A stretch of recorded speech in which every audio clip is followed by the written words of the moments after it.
آیاتہ جی آیت نمبر 20 سورۃ بقرہ. یقاد قریب ہے، یقاد البرق قریب ہے بجلی، یخطف ابصارہم اچک لے جائے ان کی بینائی، کلما اضاء لہم جب کبھی روشنی ہوتی ہے ان کے اوپر چل پڑتے ہیں وہ اس میں وَإِذَا أَظْلَمَ عَلَيْهِمْ اور جب ان پہ اندھیرا چاہتا ہے تو وہ کھڑے ہو جاتے ہیں. وَلَوْ شَاءَ اللَّهُ اور اگر اللہ تعالیٰ چاہے لَذَهَبَ البتہ لے جائے بِسَمْعِهِمْ وَأَبْصَارِهِمْ ان کی سنوائی اور ان کے دیکھنے کی طاقت، یعنی ان کے کان اور ان کی آنکھیں. ان اللہ علی کل شیء قدیر بے شک اللہ تعالیٰ ہر چیز پر قدرت رکھتا ہے. اس کا تعلق بھی پچھلی آیات کے ساتھ ہی چل رہا ہے. یہ بجلی کیا ہے؟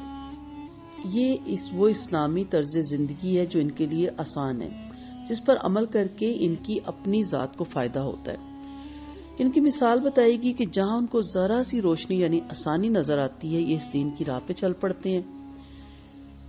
جیسے ہمارے ہاں کیا ہوتا ہے، یہ وظیفہ اس سے رزق میں برکت ہے، یہ وظیفہ ہے تو اس سے بیٹیوں کے رشتے ہو جاتے ہیں، یہ وظیفہ ہے تو اس سے رکے ہوئے کام ہو جاتے ہیں، تو ان کے پیچھے تو ہم لگ جاتے ہیں. مگر پھر اندھیرا ہوا یعنی سختی ہو جاتی ہے تو وہ کھڑے ہو جاتے ہیں. لیکن وہ کام جو عمل میں لانے کے لیے ہوتی ہے، جس سے ہمیں اپنے حالات، اپنی عادات، اپنے معاملات بدلنے ہوتے ہیں اور خاص طور پہ اپنے خیالات یعنی شرک سے باہر نکلنا ہوتا ہے، وہاں پھر سٹل کھڑے ہو جاتے ہیں. تو ظاہری طور پہ ہم نے دین کو لیا ہوا صرف اپنے مفاد کی حد تک، اور جس پہ ہمیں عمل کرنا پڑتا ہے اور دنیاوی حساب سے ہماری مفاد پہ ٹھیس پہنچتی ہے. مثلا اگر سود پہ پیسہ رکھا ہوا ہے، پروفٹ پہ پیسہ رکھا ہوا ہے اور سال بعد آپ کو یا مہینے بعد 10-20 لاکھ مل رہا ہے تو مزے ہیں. اب جب پتہ چلتا ہے کہ یہ تو اللہ اور اس کے نبی کے ساتھ نعوذ باللہ اعلان جنگ ہے اور اسے چھوڑنا پڑتا ہے تو پھر بہت مشکل لگتا ہے. تو جہاں ذرا سی مشکل نظر آتی ہے، قربانی دینی پڑتی ہے تو پیچھے ہٹ جاتی ہے. اور جہاں ذرا سی سہولت ملتی ہے، اس دور میں مال غنیمت ملتا تھا، صحابہ کرام کو شاباش ملتی تھی، تو ان کے ساتھ یہ بھی چل پڑتی ہیں. اور یہ ان سب حالات سے پوری طرح واقف ہیں اور جانتے ہیں کہ ہمارے دل میں چور ہے، اس لیے سمجھتے کیا ہے کہ یہ بجلی کی کڑک ہمارا پیچھا کر رہی ہے، یعنی کسی وقت بھی یہ ہمارے کرتوت کھل جائیں گے اور اللہ تعالیٰ اپنے نبی کو اس کے بارے میں بتا دے گا. یہاں ایک اور بات بھی قابل غور ہے کہ انسان کے دل کی کیفیت ہی اس کو لے کر چلتی ہے. کسی چہرے پہ جو نور آتا ہے وہ دل کی روشنی سے آتا ہے. اس بات کو ایک مثال سے سمجھیے. فرض کیجئے آپ کراچی جا رہے ہیں، آپ نے کراچی کا ٹکٹ خریدا، ٹرین میں سوار ہوئے مگر بیٹھنے کو جگہ نہیں ملی. اب سوچتے ہیں چلو سہیوال پہنچنے پر جگہ مل ہی جائے گی. اب سہیوال میں جگہ مل گئی، آپ بیٹھ کے مگر جگہ نہ بھی ملی، تب بھی آپ اس یقین اور اطمینان سے جا رہے ہیں کہ بھائی میں کل کراچی پہنچ ہی جاؤں گا، چلو کھڑا ہی صحیح. اس کے برعکس ایک اور مثال دیکھتے ہیں کہ آپ نے کراچی کا ٹکٹ لیا، ٹرین پر سوار ہو گئے، آپ کو بہت اچھی جگہ مل گئی، آپ اپنے ساتھ لایا ہوا ناشتہ کرنے لگے اور ارد گرد کے مسافروں میں خوش گپیوں میں مصروف ہو گئے. ٹرین چل پڑی اور جب ٹرین نے راوی کا پل عبور کیا تب آپ کو معلوم ہوا کہ آپ تو غلط ٹرین پہ سوار ہو گئے. یہ ٹرین تو کراچی کے بجائے راولپنڈی جا رہی ہے. اب اگرچہ آپ کو بہت اچھی جگہ ملی ہوئی تھی، آپ نے ناشتہ بھی کر لیا، ارد گرد کے مسافروں سے گفتگو بھی چل نکلی تھی، مگر آپ کے دل کی کیفیت انتہائی عجیب اور پریشان کن ہو جائے گی اور آپ کے چہرے سے انتہائی پریشانی ظاہر ہوگی. آپ کا اس سیٹ پہ بیٹھنا مشکل ہو جائے گا. آپ بار بار کھڑکی سے باہر دیکھیں گے کہ ہائی یہ کیا ہو گیا، اب کب گجرا والا آئے اور کب آپ اس ٹرین سے جان چھڑا کر اپنی منزل کو جانے والی ٹرین پر سوار ہوں. اب جب تک آپ اس ٹرین سے اتر کر اصل ٹرین پر سوار نہیں ہو جاتے، آپ اپنے آپ کو کوستے رہیں گے. آپ کے اندر کی حالت انتہائی پریشانی والی ہوگی. اور یہی وہ پریشانی کی حالت ہے جو منافقین کی بیان کی گئی کہ دل میں چور ہونے کی وجہ سے سوچتے ہیں کہ بجلی ہمارے لیے کڑک رہی ہے.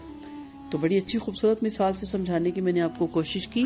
اور اس میں یہ بھی یاد رکھیں کہ اگر غلط ٹرین پہ بیٹھ جائے اور پتہ چل جائے تو کیا ٹرین کو چھوڑتے نہیں، آپ اترتے نہیں آپ اگلے اسٹیشن پہ.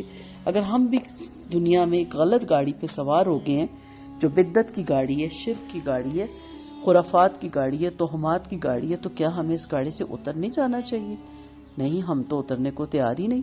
اتر جائیں، کیونکہ یہ آپ کو منزل مقصود پہ نہیں پہنچانے والی گاڑی، یہ آپ کو خدا نخواستہ جنت کے راستے سے ہٹا کے جہنم کی گاڑی میں منزل میں نہ پہنچا دے. اللہ ہم سب کو محفوظ رکھے. محمد بن اسحاق نے ابن عباس رضی اللہ عنہ سے اس آیت کی تفسیر میں روایت کیا کہ لوگ حق کو پہچانتے ہیں اور اس کا اقرار بھی کرتے ہیں تو ان کی یہ بات حالت استقامت میں ہوتی ہے، لیکن اسلام کے بجائے جب پھر یہ کفر کی طرف واپس آتے ہیں تو حیران اور پریشان کھڑے ہو جاتے ہیں۔ یہ اس کی تفسیر بھی ہمیں ملتی ہے۔ یہ بھی ہمیں ملتی ہے کہ جب ایمانداروں کو ان کے ایمان کے بقدر نور عطا کیا جائے گا تب بھی روز قیامت یہ لوگ اسی طرح ہوں گے، چنانچہ کچھ لوگ تو اس قدر نور عطا کیا جائے گا کہ جس کی روشنی کئی میلوں تک کرن اس کا اجالا ہو جائے گا۔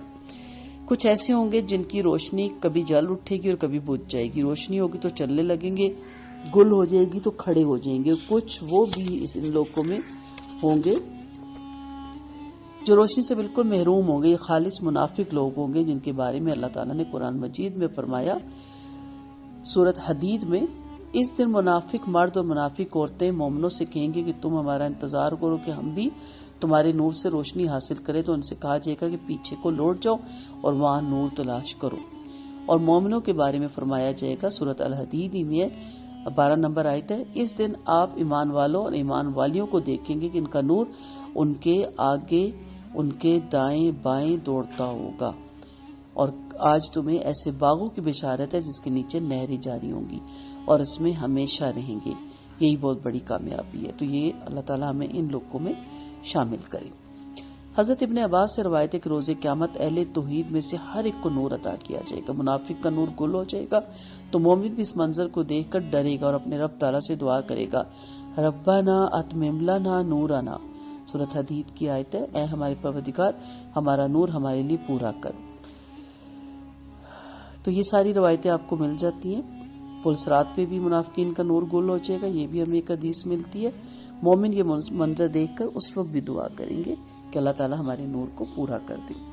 یہ نور دنیا میں بھی نظر آتا ہے، انسان کے چہرے میں نظر آتا ہے، اور جیسے حضرت عمر رضی اللہ عنہ کو قول میں نے کل کوٹ کیا تھا، آپ نے فرمایا کہ مومن کی فراست سے ڈرو، وہ اللہ کے نور سے دیکھتا ہے۔ تو دل ہی کی کیفیت جیسے میں نے بتایا نا چہرے پہ آتی ہے، تو چہرے پہ یہ ساری کیفیات آ جاتی ہیں، اس لیے کوشش کریں کہ اپنے اندر سے ہر طرح کی منافقت کو ختم کیا جائے اور سیدھا سادہ ایک سمپل مسلمان بن کے زندگی گزاری جائے۔ وآخر دعوانا ان الحمد للہ رب العالمین، سبحانک اللہم و بحمدک، نشہد ان لا الہ الا انت، نستغفرک و نتوب الیک۔ السلام علیکم ورحمۃ اللہ وبرکاتہ۔